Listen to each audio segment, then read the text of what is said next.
That's what you guys do. So now you guys are airing it out. So what I want to talk about now is the prospect side of things. We do know that Baker Mayfield, you said he's one of the greatest, and I mean the greatest OU quarterback of all time. So what team do you think he fits best on, or what team you would love to see him on altogether? Either one I of you guys can take it. go for it, Derek. So I've thought, I mean, I wrote a piece probably a month or so ago for the website and everything where one of the teams I listed for him as an ideal fit, I don't know if they're still going to necessarily look this way, but I would encourage it, would actually be Jacksonville. And I think it's because it reunites with D.D. Westbrook. It gives him a very, very good defense with a team that is more or less built to make. I mean, they made it to the AFC Championship this year and probably should have even gotten to the Super Bowl. So it's pretty safe to say that team's built out with the exception of the hole at quarterback. And I think that that's a place Baker could go in and immediately have a little bit of support around him as he kind of navigates that rookie season and everything. And Blake Bortles. Mhm. Why do you hate Blake Bortles? Why do you Why do I hate him? why do you hate Blake Bortles? It's not so much that I personally hate him. It's more so that I look at what his numbers have been in his first 3 seasons. I'm sorry, that was a layup. Like nobody likes Blake Bortles. And Blake, If I was a Jaguar fan, I would hate him. I know, right? hey, was he the guy that showed? I know who Blake Bortles is, but was he the guy that said he has a beautiful wife or fiance? Was he that guy? Was it him? Could have been. It sounds like him because he's the kind of guy. It's like people always tell me I suck, and whatever, and then he'll say something else like, "But I play quarterback in the NFL," and I'll be like, "Yeah," along with like 90 other guys. Cool, Right. you know. I mean that's a solid pick, Derek. I really do. Because the sexy thing for me would be for Baker to end up in New York. Mostly because I don't look at teams as they're built, Which especially New when York drafting a team? quarterback. Excuse me, Giants. My Mm. fault. But like I don't look at the teams as they're built. Because They would crush my soul. well, I mean, obviously, but I mean, when you're drafting a quarterback, I gotta assume that you're drafting a quarterback for the next 5 to 10 years, Hmm. and not to win right away. Also, he's your public spokesman just by default, right? He's your public spokesman. So the Giants have a great organization.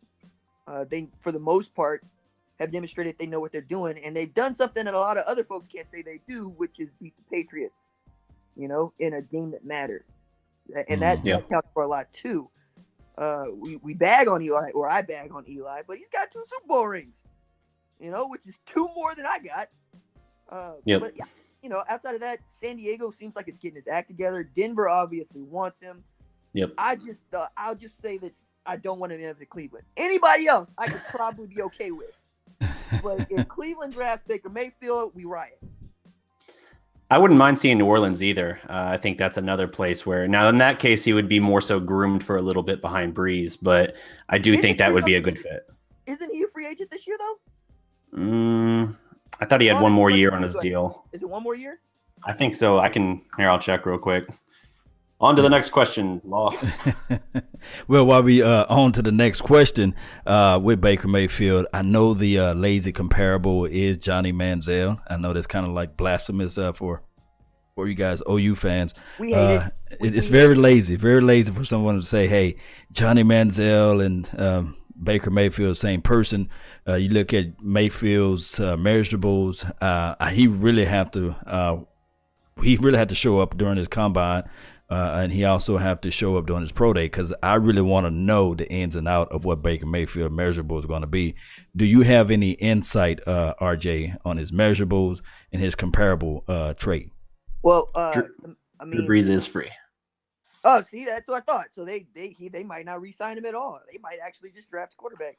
And he's getting older, but he's just over 6 feet tall. He's just over 215 pounds, maybe a little lighter. His arm is not of Josh Allen's. He's not going to throw any 90-mile-an-hour fastballs. But anybody will tell you to watch him practice is just to watch an energy guy. It seems like you're just watching a guy play linebacker as opposed to play quarterback. But he's not going to blow you away with his speed. He's not really.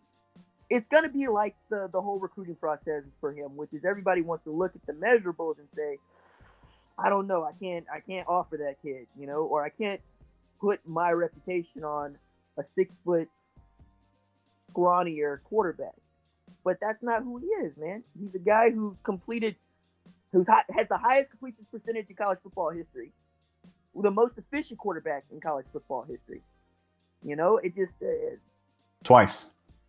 But what I'm saying is, yeah, okay, he'll go through pro day and he'll go through the combine and he'll do what he does. But that's not what you're going to draft. What you're going to draft is the guy that plays with a helmet on, not the guy who's going to wear sweats. The intangibles, huh? I know that's not what a draft analyst wants to hear, and I know that's not what most coaches want to hear. I know that, but we definitely don't. We like to know. I'm not saying I'm a draft analyst expert, but we like to have something tangible. We like to put people in boxes and say, okay, this is his skill set. This is the most that he's going to be able to bring to a team based off his height, based off his size and his measurables. That's why they're going to measure his hand size. They're going to say, okay, if he measure out a 7.5-inch hand, they're going to say he's have the propensity to fumble more than a 10-inch hand or a 12-inch, whatever, Lodge, 12 did you inches hear would the be, story about TCU and Baker Mayfield's hand size? You heard that story? No, what happened? All right, so Baker was first getting looked at to be offered in high school by TCU before he was offered the transfer.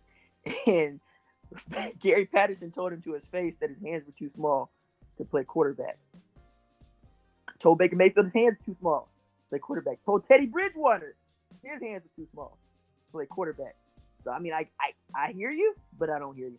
Hey, now hold on. Did Teddy Bridgewater lead the league in fumbles the years that he was playing with those small little gloves? I don't know. And I also know that they were ready to put the franchise on his back until he came up injured. And even when they brought Bradford in, if you're listening to people, and I am, they were ready to put the franchise on his back again.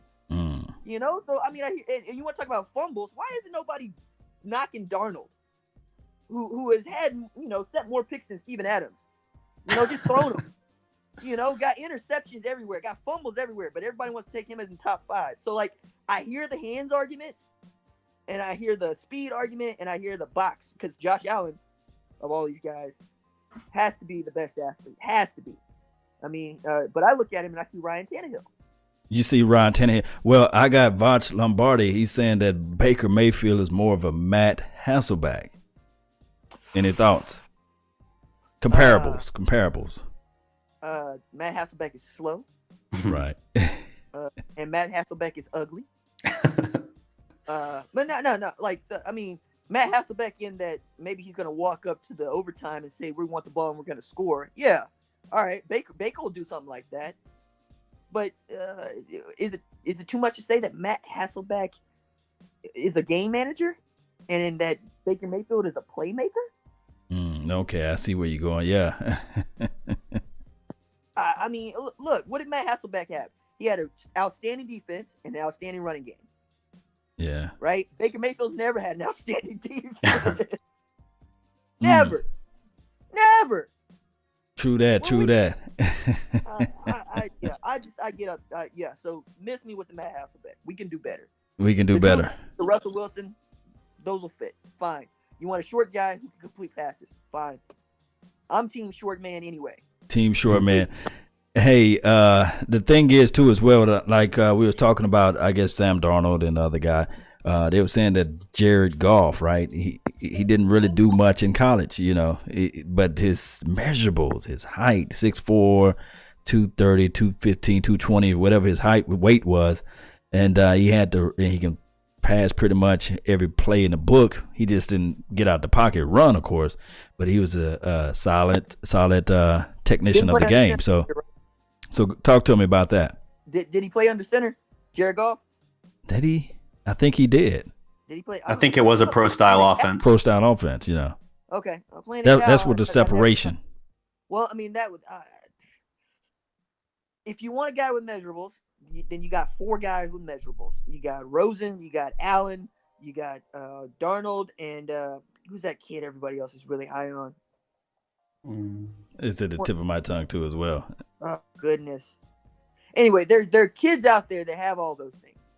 So if that's what you're looking for, don't give Baker Mayfield a second glance. Don't.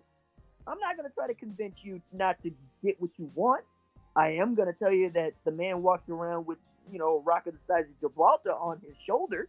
So by all means, add to it. But if you want somebody who wants to win, and somebody who you want to lead your team, and somebody who offensive players say, I can't wait to play for it, and defensive players say, I want to get the ball back to him. That's Baker Mayfield. But That's Baker Mayfield. Okay. It's not going to fit into draft stock. It's just not. I've given up trying to make it